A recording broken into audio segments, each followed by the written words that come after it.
అందరికీ నమస్తే. నేను మీ ఉమ్మెంతల రఘు, మహబూబ్ నగర్. గత అసెంబ్లీ ఎన్నికల్లో తెలంగాణ రాష్ట్రంలో ప్రజలు సూపర్ మంచి అంటే విభిన్నమైన తీర్పునిచ్చారు. మన అందరికి తెలిసిన విషయమే. బీఆర్ఎస్ పార్టీని ఇంటికి పంపడం ఏదైతే ఉందో చాలా సుపరిణామం. రానున్న పార్లమెంట్ ఎన్నికల్లో ఏవైతే ఉందో మహబూబ్ నగర్ నియోజకవర్గానికి వస్తే, మహబూబ్ నగర్ నియోజకవర్గంలో సీనియర్ నేతలైనటువంటి డికే అరుణ గారు కానీ, చెల్లా వంశీచంద్ర రెడ్డి కానీ, ఏపీ జితేందర్ రెడ్డి కానీ వీళ్ళందరూ పార్లమెంట్ టికెట్ కోసం ఎంతో ట్రై చేస్తున్నారు, గట్టిగా ప్రయత్నాలు చేస్తున్నారు. శాంతకుమార్ గారు కానీ బీజేపీ నుంచి.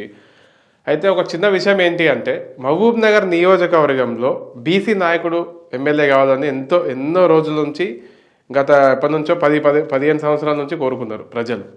తర్వాత శ్రీనివాస్ గౌడ్ గారు బీసీ నాయకుడు అయినటువంటి ఎమ్మెల్యేగా 10 సంవత్సరాలు చేయడం జరిగింది.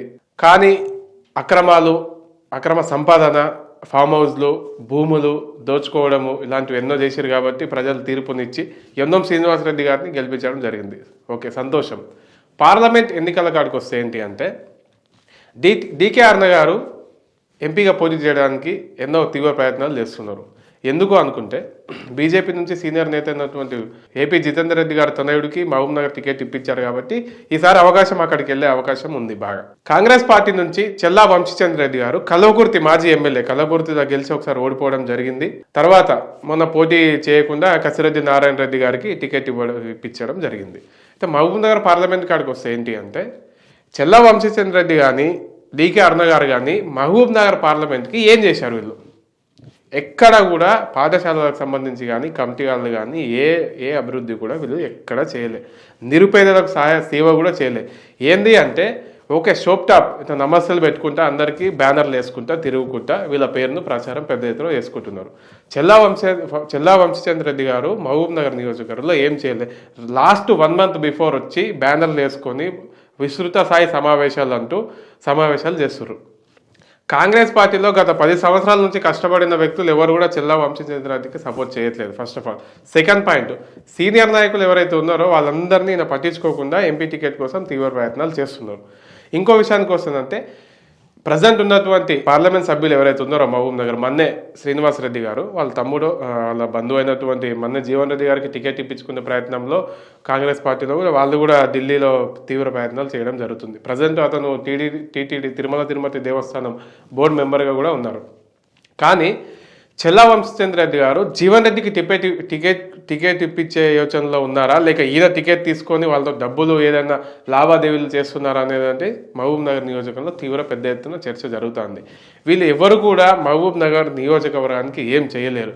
సో నేను మాట్లాడే టాపిక్ ఏంటి అంటే, యువత ఎవరైతే ఉన్నారో, యువత రాజకీయాల్లోకి వచ్చి మహబూబ్ నగర్ పార్లమెంట్ అంటే నాకు సంబంధించిన పార్లమెంట్ కాబట్టి నేను అదే మాట్లాడుతున్నాను. రాష్ట్రానికి తర్వాత మాట్లాడదాం మనము. మహబూబ్ నగర్ నియోజకవర్గం ఏదైతే ఉందో, మహబూబ్ నగర్ నియోజకవర్గంలో మంచి నేతలు, మంచి కాంగ్రెస్ పార్టీలో కష్టపడ్డ వాళ్ళు, బీజేపీలో కానీ ఇంకో అనేక పార్టీలలో కష్టపడే వ్యక్తులు చాలామంది ఉన్నారు.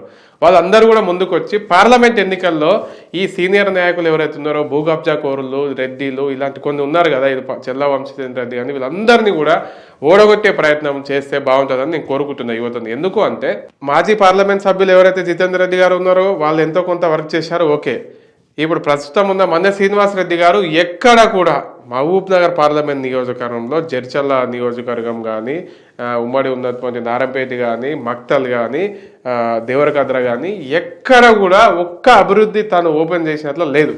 ఎందుకు అంటే, శ్రీనివాస్ గౌడ్ గారు వాళ్ళకి టికెట్ ఇప్పించుకొని ఆయన గెలిపించుకున్నారు అంతే. అంతకుమించి ఏమీ లేదు అక్కడ. ఒక్క పని ఎంపీ గారి నిధులతో ఓపెన్ అయ్యిందని ఒక్క శిలాఫలకం కూడా ఎక్కడ కూడా లేదు. మీరు చూడండి కావాలంటే. సో ఇలాంటి నాయకులు మనకొద్దు. మహబూబ్ నగర్ అంటేనే వెనుకబడిన జిల్లా. మహబూబ్ నగర్ ప్రజలు తెలివైన వాళ్ళని తెలంగాణ రాష్ట్రం మొత్తం తెలిసిన విషయమే.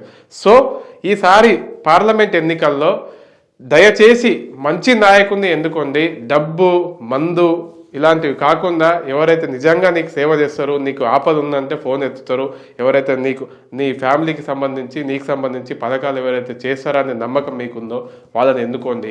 ఇలాంటి చెత్త నాయకులని ఎన్నుకొని మీరు ఇబ్బందులు పడకండి. ముఖ్యంగా డికే అరుణ బీజేపీ నుంచి పెద్ద ఎత్తున టికెట్ కోసం ప్రయత్నాలు చేస్తుంది. జితేందర్ రెడ్డి గారికి ఇస్తారనే ఒక టాక్ అయితే నడుస్తుంది. సో ఇలాంటి నాయకులను పక్కకు పెట్టి యువత రాజకీయాల్లోకి వచ్చి ఓట్లు చీలుస్తారా, ఓట్లు పొందుతారా ఏందనేది సెకండరీ థింక్. ఇలాంటి నాయకులు గెలవకుండా మహబూబ్ నగర్ పార్లమెంటు ప్రజలు చేయాలని మనస్ఫూర్తిగా నేను కోరుకుంటున్నాను.